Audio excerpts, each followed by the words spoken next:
जिस हॉर्मूज पर दुनिया भर की सांसें अटकी हुई थी वो अब खुल गया है, लेकिन इसके पीछे कई शर्त ईरान ने लगा रखी है। ईरान ने खुद ही इसे खोलने का ऐलान किया।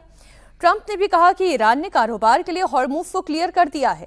ट्रंप ने सोशल मीडिया ट्रुथ के जरिए एक पोस्ट में स्ट्रेट ऑफ हॉर्मूज को स्ट्रेट ऑफ ईरान लिखा। यह गौर करने वाली बात है। हालांकि ट्रंप ने कहा है कि वहां हमारी नेवी मौजूद रहेगी, हमारा ब्लॉकेड जारी रहेगा। इस बात को लेकर ईरान भड़क गया है।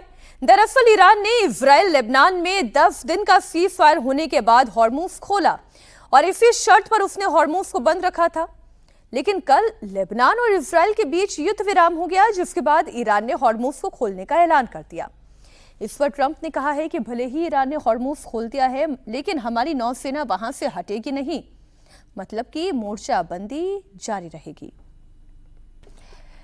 पहले तो विजय जी, डोनाल्ड ट्रंप कह रहे थे कि स्ट्रेट ऑफ हॉर्मूज बिना किसी शर्त के इन्हें खोलना होगा। ईरान ने कह दिया कि जब तक लेबनान में इजराइल हमला करना बंद नहीं करता तब तक स्ट्रेट ऑफ हॉर्मूज नहीं खोलेंगे। अब इजराइल ने लेबनान ने बात कर ली, वहां पर हमले बंद हो गए, स्ट्रेट ऑफ हॉर्मूज ईरान ने खोल दिया है, तो फिर डोनाल्ड ट्रंप कह रहे नहीं, मेरी तो मोर्चाबंदी जारी रहेगी। चाहते क्या है डोनाल्ड ट्रंप? हॉर्मूज खुले या ना खोले? और फिर ये स्ट्रेट ऑफ ईरान ये क्यों लिखा उन्होंने? मीनाक्षी जी, यदि आपने ये सवाल यक्ष से भी पूछा होता तो शायद उसके पास जवाब नहीं होता कि ट्रंप आखिर चाहते क्या है। ट्रंप हर दिन आखिर क्या चाहते हैं, ये भी एक हर दिन सुबह सो के उठते हैं, आज कुछ नया चाहते हैं। मुझे कई बार ट्रंप को देखकर बुद्ध याद आते हैं। बुद्ध ने वो जो कहा कि वीणा के तार को इतना मस्त कसो कि टूट जाए और इतना ढीला भी मत छोड़ो कि बजे ही नहीं। तो ट्रंप साहब वो करते रहते हैं कि जब कस के टूटने वाला हो तो वो थोड़ा सा छोड़ देते हैं, और जब ढीला हो रहा हो और आवाज़ नहीं आ रही हो तो थोड़ा सा टाइट कर देते हैं। इसलिए वो रोज़ बदलते हुए दिखते हैं। लेकिन इसमें पूरे प्रक्रिया में आपने देखा हो, भले हम लोग उससे सहमत तो नहीं हो, उनका साम्राज्य, उनकी ताकत और वो सबसे पावरफुल लीडर के तौर पर आज भी काबिज है। हर दिन बदल लेते हो वो। जिस दिन कभी कहते हो कि स्ट्रेट ऑफ हॉर्मूज पर करेंगे, किसी दिन कहते हैं कि हम हमला कर देंगे, फिर कहते हैं नौसेना को ले आएंगे, इजराइल नहीं मानता, ईरान मान गया है, रिजीम चेंज कर देंगे। लेकिन उनकी सत्ता की जो ताकत है वो कम नहीं हुई है।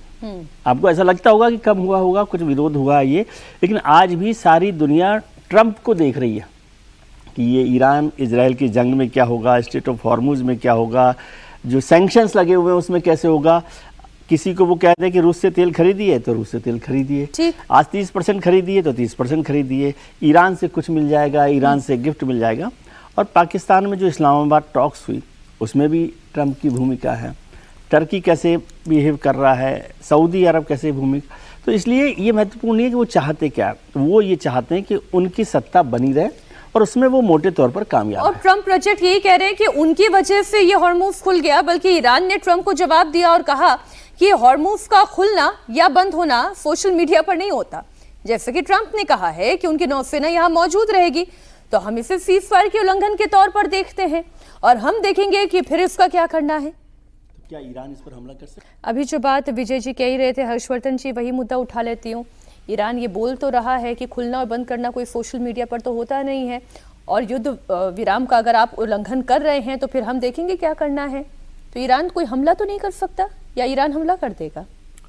देखिए, एक बात, मतलब मैं अब इस पे जरा सा भी जिसको कहते हैं ना कि कंफ्यूजन में नहीं हूँ। हम लोग कोई भी चर्चा करें, ट्रंप और गलीबाफ और अरागची के बीच में अलग से बात हो रही है। इसमें आप भ्रम मत पालिए कि कोई और मीडिएटर है कहीं और। वो पाकिस्तान को चाहे जिस तरह से जो चाहें उसको वो बना दें, उनका आदमी है, उनका गुंडा है, उनका शूटर है, उनका दरबारी है, जो आप चाहें समझ लें। लेकिन ट्रंप की ईरान की जो लीडरशिप है, स्पेशली अरागची और गलीबाफ, उनसे निजी बातचीत हो रही है। ये सब कुछ दुनिया को दिखाने के लिए।